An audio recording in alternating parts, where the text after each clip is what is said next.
What is your darkest family secret that you could never tell anyone? 1. My grandfather murdered his older brother after he found out the brother had been moles sting my mom.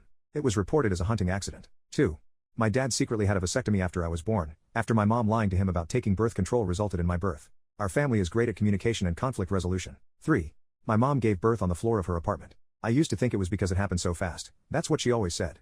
I recently learned it was because she was in denial she was pregnant and never got any prenatal care. She denied it up until the baby was coming out of her. 4.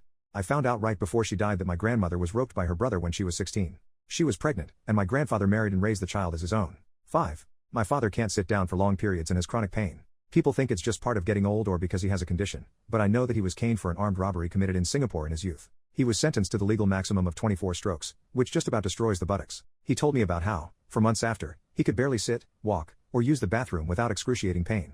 6. My uncle once won a chili cook-off by secretly buying canned chili, adding a little seasoning, and passing it off as homemade. It's been 15 years, and he still brags about it at family dinners. 7. My uncle bought a yacht. The previous owner had had a heart attack on the yacht. They kept his body in the freezer. 8.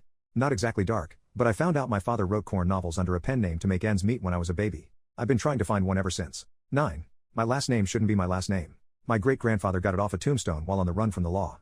My great-grandma found out she wasn't legally married after 30 years and 5 sons. She ended up in some mental institution in New Orleans and got a lobotomy over it. She raised me till her death and she was an amazing woman that didn't deserve any of it. She was from the South but studied medicine and wasn't allowed to practice, so she ended up teaching black kids to read to piss off her father, who was in the KKK.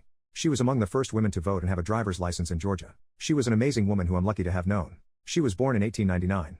R.I.P., Irene.